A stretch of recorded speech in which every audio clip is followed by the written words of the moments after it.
जो human body है वो किसी भी प्रकार का वर्कलोड और वर्क ओवरलोड ले सकती है।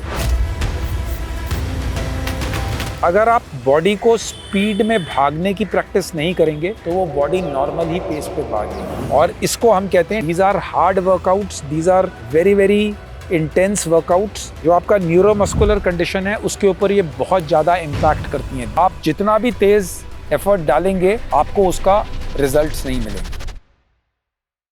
जय हिंद व्यूअर्स, कैसे हैं आप लोग? Response to the channel is awesome, your love and support is outstanding. Continuing with the running series, हम लोगों ने लॉन्ग रन के ऊपर बात कर ली है, पेसेस के ऊपर बात कर ली है। आज मैं आप लोगों को एक उन सेशंस के बारे में बताऊंगा जिससे आप लोग अपनी वर्कआउट्स में स्पीड गेन कर सकते हैं। हमने लॉन्ग रन की बात की थी कि एरोबिक बेस बनाने के लिए हमको लॉन्ग रन की ज़रूरत पड़ती है, बट एक चीज़ मान के चलिए कि जो ह्यूमन बॉडी है वो किसी भी प्रकार का वर्कलोड और वर्क ओवरलोड ले सकती है। अगर आप लंबा भागना चाहते हैं तो आपको एंड्योरेंस ट्रेनिंग करनी पड़ेगी।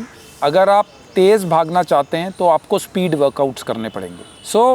बड़े बेसिक तरीके से मैं आपको समझाऊंगा कि किस प्रकार से आप लोग अपनी रनिंग में स्पीड ला सकते हैं, ठीक है, फास्टर टाइमिंग्स कैसे दे सकते हैं। So the first thing which you need to understand is कि किस टाइप की पेसेस होती हैं, किस टाइप की वर्कआउट्स होती हैं, कैसे आप उनको वीक में प्लेस कर सकते हैं, कैसे आप अपनी बॉडी को रिकवर कर सकते हैं, किस प्रकार आपको ये वर्कआउट्स करनी चाहिए। ये मेरा एक सजेस्टेड वे है, ये कोई अल्टीमेट वे नहीं है। वर्ल्ड में बहुत सारे एथलीट्स हैं, मेरे से बहुत अच्छे लोग हैं, एवरेज लोग हैं, बहुत सारे लोग हैं। जो जिस हिसाब से आपकी बॉडी रिस्पॉन्ड करती है, जिस प्रकार से आपका वीकली रिकवरी शेड्यूल है, जिस प्रकार से आपका न्यूट्रिशन और रेस्ट है, तो वो सारा आपकी इस ट्रेनिंग में काम आएगा।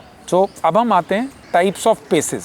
सबसे पहले होती है, आप मान के चलिए हम नीचे से ऊपर की तरफ शुरू करते हैं। First is your easy pace. Easy यानी ईजी रन उसको कहते हैं जिसमें आप अगर किसी पार्टनर के साथ भाग रहे हैं तो आप उसके साथ कॉन्वर्सेशन, आप उसके साथ बात कर सकें। अगर आप बात करते हुए भाग रहे हैं so generally that is called a easy pace. ये एक आप मीडियम रख सकते हैं, ये एक आप उसे एक पैरामीटर मान सकते हैं जिसमें आपको पता लग जाएगा कि आपकी ईजी पेस क्या है। Now we come on to tempo pace. Tempo pace वो है जहाँ पर आप थोड़ी बहुत बात कर सकते हैं, लेकिन फ्रीली जैसे आप कॉन्वर्सेशनल पेस पे बात कर रहे थे उस प्रकार आप पूरी तरह से बात नहीं कर सकते। So you are running but you can answer in tits and bits, यानी कि आप थोड़ी कुछ बात बोल सकते हैं लेकिन पूरे सेंटेंसेस लगातार जैसे मैं नॉर्मल आपसे अभी बात कर रहा हूँ वो सब आप नहीं कर सकते। So that is called a tempo pace. Then we come on to intervals and threshold paces. Threshold वो वाली पेसेस होती हैं लैक्टेट, जहाँ पर आपका बिल्डअप होता है, जहाँ पर आपकी बॉडी सांस और आपकी मसल्स को थकावट होना महसूस हो जाती हैं, ठीक है। अब ये थी 3 टाइप की पेसेस जिसकी बारे में हमने बात की थी। मैं आपको अपनी नॉर्मल पेसेस के हिसाब से, आप भी अपने लेवल पे इसके ऊपर रिसर्च कर सकते हैं, अपनी बॉडी के ऊपर उसको एक बारी टेस्ट करके आप देख सकते हैं। सो मेरी जो नॉर्मल पेस है वो जनरली बिटवीन 5 to 5:15 मिनट्स पर किलोमीटर रहती है, ठीक है। 5 से 5 मिनट 15 सेकेंड। अगर मुझे रिकवरी, एक चीज़ मैंने आपको बता दी, मैंने रिकवरी पेस के बारे में नहीं बताया था। रिकवरी पेस आपकी बहुत ही स्लो पेस होती है जिसमें आप आफ्टर इंटेंस वर्कआउट्स आप अपनी बॉडी को रिकवर करने के लिए उस पेस पे काम कर रहे हैं, ठीक है। सो मेरी जो ईजी पेस है वो जनरली 5 मिनट्स पर किलोमीटर से 5 मिनट 20 सेकेंड्स पर किलोमीटर रहती है। तो अगर मैं इसको बैकवर्ड लूँगा तो मेरी जो टेम्पो पेस है वो एनीवेयर बिटवीन 4.5 मिनट 4:35 से लेकर 4:45 मिनट पर किलोमीटर के हिसाब से रहती है।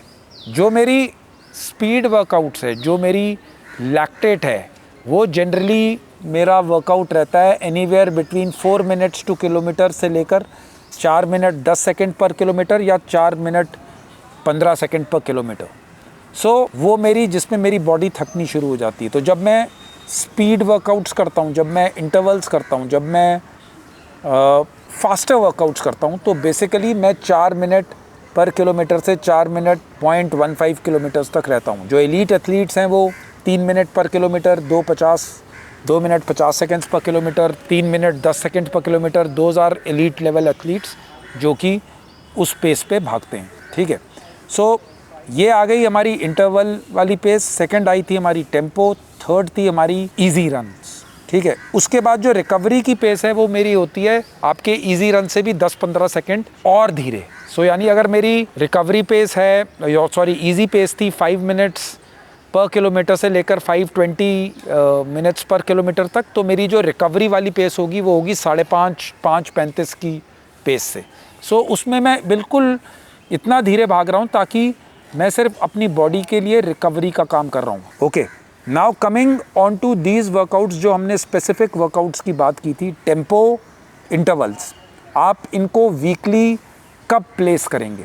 एक चीज़ मान के चलिए, जब आप स्पीड सेशंस करते हैं, जब आप फास्टर वर्कआउट्स करते हैं, जब आप जोन 5, जोन 4 लेवल वाली ट्रेनिंग करते हैं। जोन 1 सबसे नीचे होता है इजी, जोन 2 होता है आपका सेमी इजी, जोन 3 होता है आपका टेम्पो, जोन 4 और 5 में आप अपने लैक्टेट पे जाते हैं, ठीक है। सो जब आप जोन 4 और 5 वाली ट्रेनिंग करते हैं, हमेशा मद्देनज़र रखिए कि आपको एक चीज़ का ध्यान रखना है कि आप वीकली ओनली वंस कीजिए, ठीक है। एलीट एथलीट्स भी वंस या ट्वाइस, एक में टेम्पो रन होता है, एक में उनका जनरली इंटेंस वर्कआउट होता है जो इंटरवल्स होते हैं, और एक लॉन्ग रन होती है। तो जनरली वही प्लान होता है वीकली में। सिमिलरली आप भी अपना जो फास्टर सेशंस हैं वीक में वंस एक बारी रखिए। अगर आपको लगता है कि आपकी बॉडी रिकवर नहीं हुई है तो उससे पहले 1 या 2 दिन नॉर्मल ईजी रन्स कीजिए और फिर इंटेंस वर्कआउट पे जाइए। जब आपने ये इंटेंस वर्कआउट कर लिया उसके बाद आप 1 या 2 दिन का फिर इजी रन्स कीजिए, बिकॉज जो आपका न्यूरोमस्कुलर कंडीशन है उसके ऊपर ये बहुत ज़्यादा इम्पैक्ट करती हैं। These are hard workouts, these are very very intense workouts जिसको आप अंजाम दे रहे हैं। सो आपको ये ध्यान रखना है कि किस प्रकार से आप इनको प्लेस कर सकते हैं। कुछ टाइप के वेरिएंट्स हैं। टेम्पो रन्स आप अपने जो ट्रेनिंग शेड्यूल में, आपके ट्रेनिंग ब्लॉक में, जब आप कोई भी कंपटीशन लड़ रहे हैं, रूटीन भी लड़ जा रहे हैं, तो आप 5 किलोमीटर की टेम्पो रन से शुरू कर सकते हैं फर्स्ट वीक में। सेकंड वीक में आप 8 किलोमीटर्स पे जा सकते हैं। थर्ड वीक में आप 10 पे जा सकते हैं। फोर्थ वीक में आप 12 किलोमीटर्स पे, डिपेंडिंग अपॉन योर कैपेसिटी और जो आपके गोल्स हैं, आप किस लेवल की परस्यूट्स कर रहे हैं, आप किस लेवल का कंपटीशन कर रहे हैं, वो उसके ऊपर डिपेंड करता है। Then comes your interval sessions. Interval आप एनारोबिक और एरोबिक दोनों प्रकार से कर सकते हैं। एनारोबिक जब मैं बोलता हूँ वो होते हैं जब आप स्प्रिंट्स मारते हैं, यानी 400 मीटर्स की आपने 5 रेप्स मारी, बीच में 1 मिनट का गैप दिया, 10 रेप्स, 12 रेप्स, 15 रेप्स, यानी फुल पेस पे 400 मीटर्स भागे, 1 मिनट का गैप दिया, फिर 400 मीटर्स भागे, फिर गैप दिया। So this is the way you can do anaerobic exercise. उसके बाद इसी में मैं जो थ्रेशोल्ड्स आता हूँ उसमें आप किलोमीटर्स पे आ सकते हैं। आप 1 किलोमीटर की रेप्स मार सकते हैं, सपोज 6, 5 विद 1 मिनट रेस्ट। अगर आपको लग रहा है कि रेस्ट कम है तो आप 2 मिनट भी रेस्ट कर सकते हैं, पर रिक्वेस्ट रहेगी 2 मिनट से अगर आप 1 किलोमीटर की रिपीट्स मार रहे हैं तो 2 मिनट से ज़्यादा रेस्ट मत रखना, बिकॉज आपका हार्ट रेट फिर नॉर्मल आ जाएगा और जो आप थ्रेशोल्ड वर्कआउट की जो आप प्रैक्टिस करना चाहते हो, जो आप अपनी बॉडी को इंटेंस वर्कआउट्स की आदत डालना चाहते हैं, वो नहीं आ पाएगी। So keep the rest to minimum.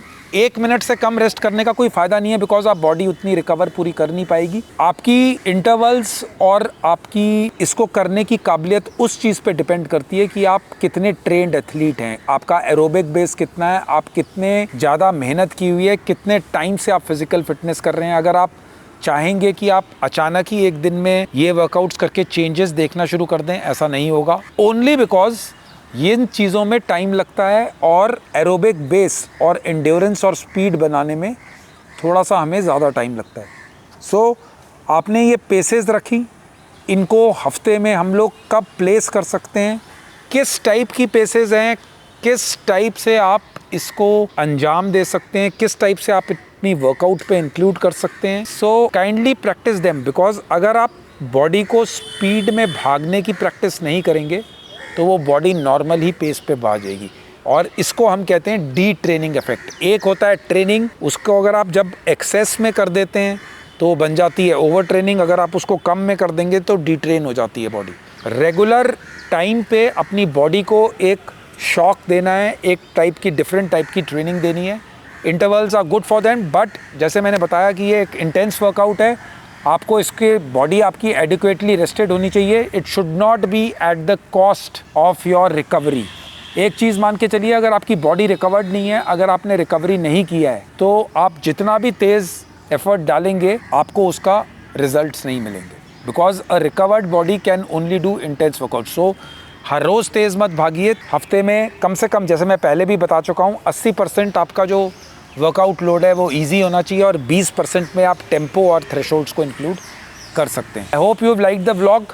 Kindly subscribe to the channel, your love and support is outstanding, and keep on commenting, like, subscribe and share, and keep on watching the Apex Conversations. A lot of guests are coming over there.